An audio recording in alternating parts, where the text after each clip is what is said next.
ایک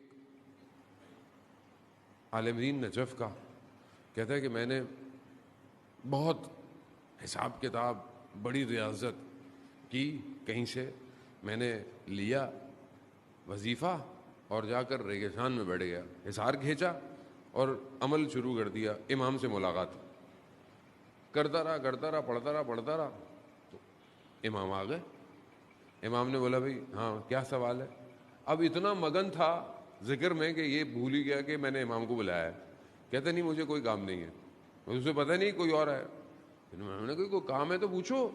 اب وہ غافل، تو امام نے بولا عجیب لوگ ہیں، بلاتے بھی ہیں پوچھتے بھی کچھ نہیں ہے۔ اب جب اس کو یہ محسوس ہوا کہ امام تھے تو اب یہ امام کے پیچھے دوڑا۔ اب یہ جتنا دوڑتا تھا امام اتنا اس سے دور ہو جا رہے ہیں۔ ایک جگہ پہ دیکھا امام ایک دروازے میں داخل ہو گئے، یہ پیچھے آ گیا۔ اب اس نے دروازہ کھٹکھٹایا تو کوئی شخص باہر نکلا، کہا وہ مجھے امام سے ملنا ہے۔ کہا میں 1 منٹ پوچھ کے آتا ہوں۔ گئے تو اس نے دیکھا امام کو بلا لیا، یہ دیکھا تو امام بیٹھے ہوئے ہیں، قرآن کھلا ہوا ہے۔ اب جیسے اس نے امام کو دیکھا نا تو جو اس کے ذہن میں تھا سب بھول گیا۔ یہ امام ہے، امام کو دیکھ کے آدمی کو کہاں کچھ یاد رہتا ہے۔ امام کو دیکھا، صرف سلام کیا، التماس دعا، باہر جیسے ہی باہر نکلا سارے سوال یاد آ گئے۔ سوال پوچھنے تھے اس نے۔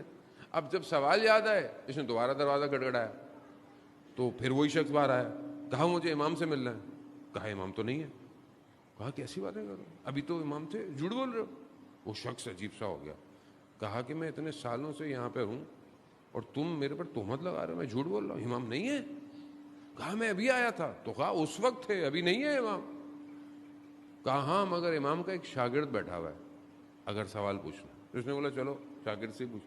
جیسے اندر گیا تو دیکھا اسی حالت میں جو شخص بیٹھا ہوا تھا اس کو یہ پہچان گیا، وہ سید ابو الحسن اصفہانی جو اس زمانے کے مراجع تھے، کہ جنہوں نے سخت سردیوں کی راتوں میں امام سے توسل کیا تھا جب ان کے والد انہیں حوضے سے واپس لینے آ گئے تھے۔ تو اس وقت انہوں نے کہا تھا کہ پروردگار میں بھوکھا رہ لوں گا مگر مجھے امام کی نوکری کرنی ہے۔ پھر امام نے بھی اتنا دیا کہ اپنے زمانے کا مراجع بنا دیا نجف۔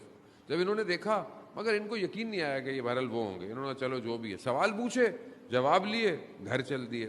جیسے ہی نجف پہنچے تو ان کے ذہن میں خیال آیا، اب ہوتا ہے نا اندر کے، پتہ یہ ابو الحسن اصفہانی اس مقام پہ، میں نے امام کے شاگرد، امام کی جگہ پہ، ذہن میں خیال آیا تو کہا میں گھر جاتا ہوں، ان کے دیکھتا ہوں، پوچھتا ہوں۔ جیسے ہی گھر کا دروازہ کھٹکھٹایا تو انہوں نے اندر سے آواز دی فلانا شخص آیا ہوگا، دروازہ کھولو، یعنی خادم۔ جیسے ہی دیکھا تو اسی حالت میں سید بیٹھے ہوئے جیسے وہاں بیٹھے ہوئے تھے۔ پھر اس نے وہ سوال پھر پوچھے، ہاں میں دوبارہ چیک کرتا ہوں۔ جیسے ہی سوال پوچھے سید نے کہا مگر میں نے تمہیں جواب نہیں دیا گیا، تو ایک دم شرمندہ ہو گیا۔ خوب یہ انسان جو اس قابل ہو جاتا ہے، امام کی نوکری کرتا ہے، امام کی جگہ پہ چلا جاتا ہے، زمانہ، مکان، ٹائم اس کے لیے ختم ہو جاتا ہے۔ کیا ہے یہ؟ کہانیاں نہیں ہیں، داستانیں نہیں ہیں، حقیقت ہے یہ کیسے ممکن ہے؟ وہ یہ روایات ہیں۔ پانچویں امام باقر علیہ الصلوۃ والسلام، اللہ صلی علی محمد۔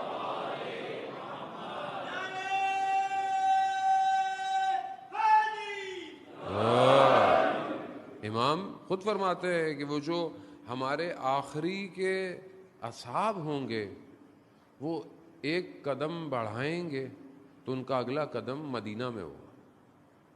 اب یہ ظاہر ہے یہ کوالٹیز تب ہوں گی نا کہ جب ہماری روح مضبوط ہوگی، بدن مضبوط۔ اچھی بات ہے بدن کا خیال رکھیں، صحت کا خیال رکھیں، جوان کو ایکسرسائز کرنی چاہیے، ورزش کرنی چاہیے، اپنے آپ کو مطلب مضر صحت سے جو چیزیں اسے دور کرنا چاہیے، لیکن بدن سے زیادہ روح کو طاقت چاہیے۔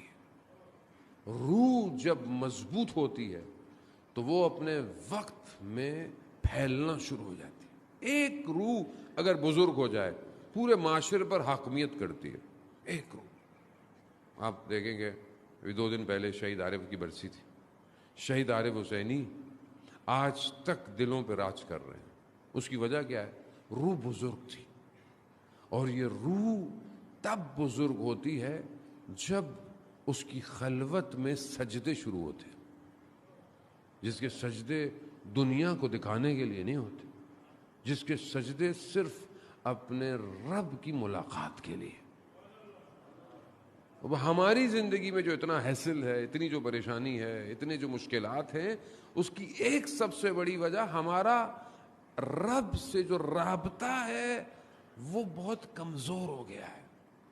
ہم بہت جلدی گھبرا جاتے ہیں، زندگی میں ٹینشن میں آ جاتے ہیں، ایک دم ہاتھ پاؤں پھول جاتے ہیں، اور جو بھی ہو رہا ہے، مطلب غصہ آیا، غصے میں انسان کچھ بول بیٹھتا ہے، کیوں بول رہا ہے، بعد میں پچھتاتا ہے آدمی کہ میں نے کیوں کہا، پہلے کیوں نہیں سمجھ میں آتا، بار بار ایک ہی گڑھے میں گرتا ہے۔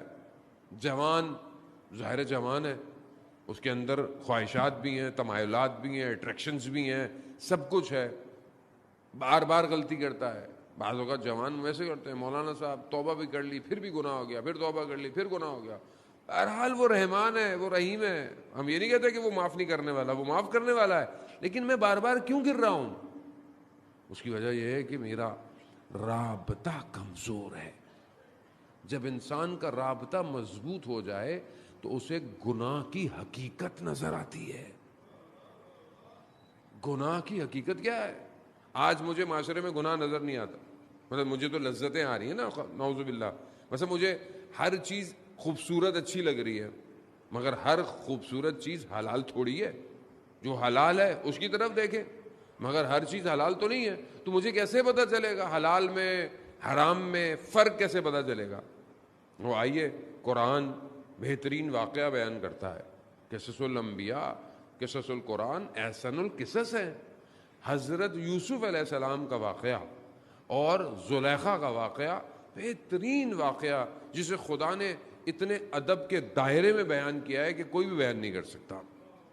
اس واقعے کو کتنے ادب کے ساتھ، کس احترام کے ساتھ قرآن اس واقعے کو کوٹ کر رہا ہے کہ جب زلیخا نے حضرت یوسف کو بلایا، 7 دروازے بند کر کر خواہش کا اظہار کیا، حضرت یوسف کو زلیخا نظر نہیں آ رہی تھی۔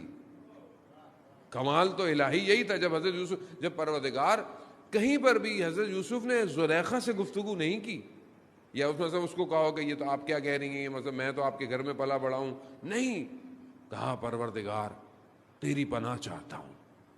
یعنی جب انسان اپنے آپ کو خدا کے حوالے کر دے تو خدا گناہ کی حقیقت کو کھول دیتا ہے۔ زلیخا نظر نہیں آئی، شیطان کا چہرہ نظر آیا۔ وہ جب شیطان کا چہرہ نظر آئے گا تو کوئی اٹریکٹ ہوگا؟ نہیں ہوگا۔ وہ کہا یوسف مڑ جا، گھوم جا۔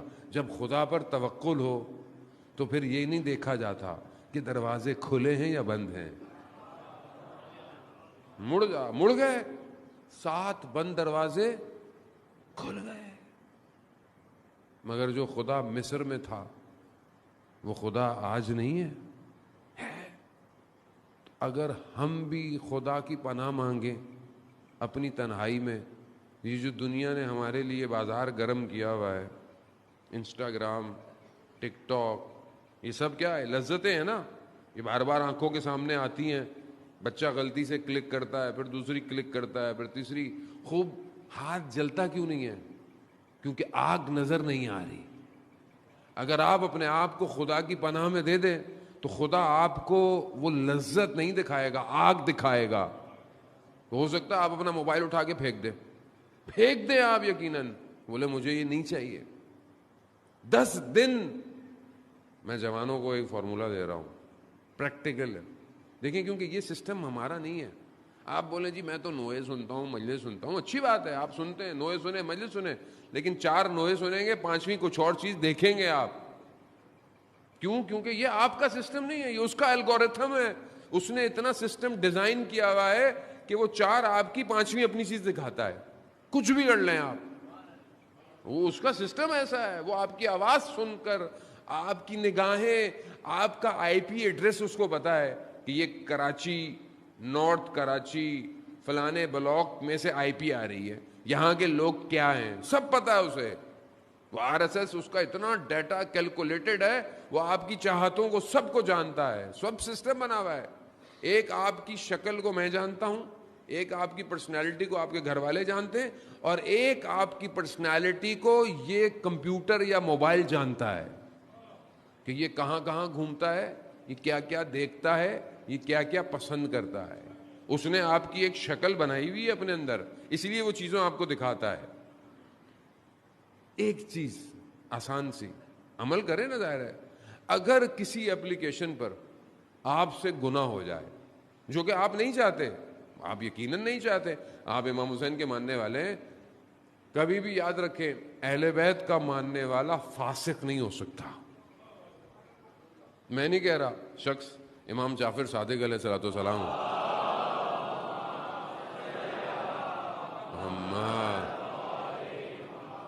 شخص امام کے پاس آیا، مولا آپ کے چاہنے والا ہے، غلط کام کرتا ہے، یہ کرتا ہے، وہ کرتا ہے، کیا کریں، ان سے رابطہ رکھیں؟ امام فرماتے ہیں ہمارا ماننے والا فاسق نہیں ہو سکتا، اس کا عمل فاسق ہو سکتا ہے، خود فاسق نہیں۔ تو ہمارے عمل خراب ہے نا، خدا نخواستہ۔ تو اگر کسی اپلیکیشن پہ غلطی سے گناہ ہو جائے، نگاہ خراب ہو جائے، اپنے آپ سے عہد کریں ایک ہفتے تک میں یہ اپلیکیشن نہیں کھولوں گا۔ کھولے کریں، اپنے آپ کو مضبوط۔ آگ ہے، آگ، یہ آگ آپ کے نفس کو کھا رہی ہے۔ حضرت یوسف کی گواہی دے دی تھی بچے نے کہ حضرت یوسف جو ہیں وہ مطلب ان کا غلطی نہیں ہے، صاحب ہے، قرآن کہہ رہا ہے، بچے نے گواہی دی کہ کرتا اگر پیچھے سے پٹا ہے تو پھر زلیخا گناہگار ہے، کرتا آگے سے پٹا ہے تو پھر کرتا پیچھے سے پٹا تھا، تو گواہی تو دے دی تھی، چھوٹے سے بچے نے دی۔ پھر بھی حضرت یوسف نے کہا پروردگار ایسی دنیا سے بہتر تو مجھے زندان میں ڈال دے، زندان میں، تاکہ میں تیری عبادت تو کروں۔ آج دنیا موقع نہیں دے رہی، نہ عبادت کا، نہ ذکر کا۔ الدنیا سجن مومن، دنیا مومن کا زندان ہے، اور مومن اس دنیا سے پرواز چاہتا ہے۔ آپ یقین کریں، جو ہم لوگ کہتے ہیں بہرحال اللہ سب کو اچھی زندگی دے، صحت دے، لیکن سلامتی والی زندگی دے۔ خود امام سجاد علیہ الصلوۃ والسلام ارشاد فرماتے ہیں، اللہم صلی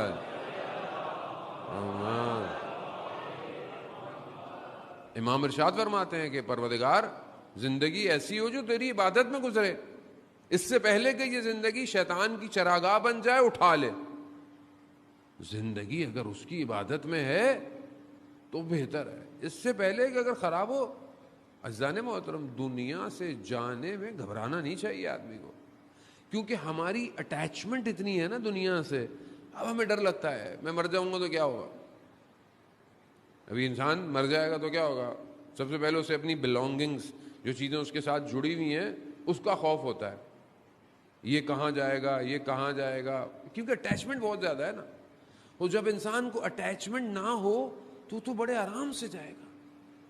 بہلول دانا کہ جب وہ زمانے میں جو حاکم تھا، خلیفہ تھا، اس نے بولا کہ یہ قیامت والے دن سوال جواب کیسے ہوں گے؟ تو اس نے بولا ٹھیک ہے، روز قبرستان آ جانا۔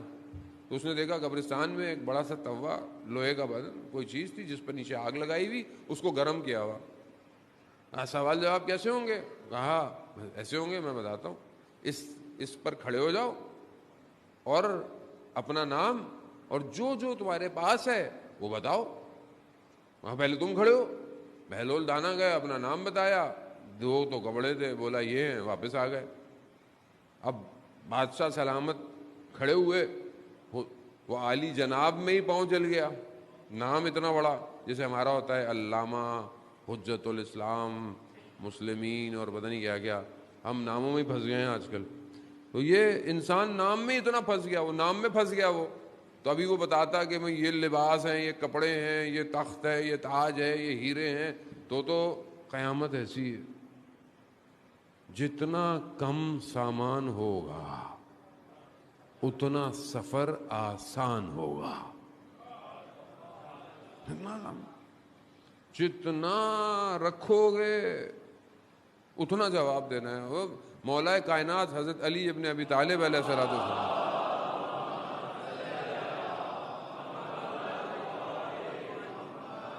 امام کیا فرماتے ہیں کہ تعجب ہوتا ہے اس دنیا میں جس کے حلال میں ثواب سوال اور جس کے حرام میں عذاب. مطلب حلال کمائیں گے تو سوال جواب دینا ہے آپ کو, بھائی کیا کمایا, کہاں رکھا, اور حرام کمایا تو عذاب ہی عذاب ہے. تو کیا آدمی زندگی میں اتنی ٹینشن لے کے گھوم رہا ہے؟ اس کا مطلب یہ نہیں کل سے گھر جائیں بولے میں نے تو کچھ بھی نہیں کرنا. مولانا صاحب نے بولا ایسا کچھ نہیں ہے, آپ کو زندگی گزارنی, کیونکہ یہ زندگی وسیلہ ہے آخرت تک جانے کا, لیکن دل نہیں لگانا, دل نہیں لگائیں. اب جوان تو ماشاءاللہ بیٹھے ہوئے ہیں, اتنی جلدی دل لگاتے ہیں کہ بس اب کیا کہیں ان جوانوں کو. اتنی جلدی دل لگتا ہے اتنی جلدی دل ٹوٹتا بھی ہے, کیونکہ اصل میں یہ پتہ نہیں ہے نا کہ دل لگانا کہاں ہے. وہ ایک شخص اسی طرح جوان تھا, عاشق تھا کسی کا. رات برف گر رہی تھی, کھڑکی کھول کر صرف اس لیے کھڑکی پہ بیٹھا رہا کہ محبوب شاید کسی لمحے اپنی کھڑکی پہ آئے گا. رات گزر گئی, برف میں یخ ہو گیا. کچھ دیر بعد صبح صادق ہوئی تو مسجد سے آواز آئی, تو اس نے دیکھا کہ کچھ عاشق معشوق کی طرف گھروں سے نکل رہے ہیں. تو اس نے کہا کاش میں اس عشق میں رات بیٹھا ہوتا, اولیاء خدا ہو جاتا. عزیزان محترم, میں زیادہ بہرحال آپ کا وقت نہیں لوں گا. عزیزان محترم, بس ایک وہ حضرت موسیٰ علیہ السلام, آپ کو پتہ ہے اللہ کے کتنے پیارے نبی ہیں, کلیم اللہ ہیں. قرآن بھی کہتا ہے حضرت موسیٰ نے خدا سے کیا کہا, ارے نہیں میں آپ کو دیکھنا چاہتا ہوں. خدا نے کیا کہا, لن ترانی, تم مجھے نہیں دیکھ سکتے. پھر بھی حضرت موسیٰ نے کہا بھائی دیکھنا ہے, اور اپنے لوگوں کو بھی لے کے گئے. خدا نے کیا کیا, تجلی کوہ طور پر دی, سب بے ہوش ہو گئے. بے ہوش نہیں, وہ مر گئے. وہ جو ساتھ تھے نا وہ مر گئے. حضرت موسیٰ بے ہوش ہو گئے. جب ہوش میں آئے دیکھے تو مرے پڑے. تو کہا پروردگار اگر یہ مر گئے تو میں واپس جا کے جواب کیا دوں گا, کہ بولیں گے مار دیا, پر ان کو زندہ تو کرے. اب یہ جو ایک بہرحال میں اس کی تفسیر میں یا کسی اور میں نہیں جاتا, بس میں ایک مفہوم آپ کی خدمت میں عرض کرنا ہے. یہ جو کہا کہ میں دیکھنا چاہتا ہوں, تو ایک شاعر وہ کہتا ہے کہ جب کلام کر سکتے تھے تو دیکھنے کی ضرورت تھی ہی نہیں. جب آپ اس سے کلام کر سکتے تھے تو دیکھنے کی ضرورت, اصل کلیم اللہ جب کلام ہو رہا ہے تو یہ بات ہی نہیں کرنی چاہیے تھی کہ مجھے دیکھنا ہے. سعدی جو شاعر ہے بہت بڑا, وہ کہتا ہے کہ یہی جو خدا نے کہا نا کہ لن ترانی, تم مجھے نہیں دیکھ سکتے, خوب یہی بات خدا کی طرف سے آنا تمہارے لیے کافی تھا.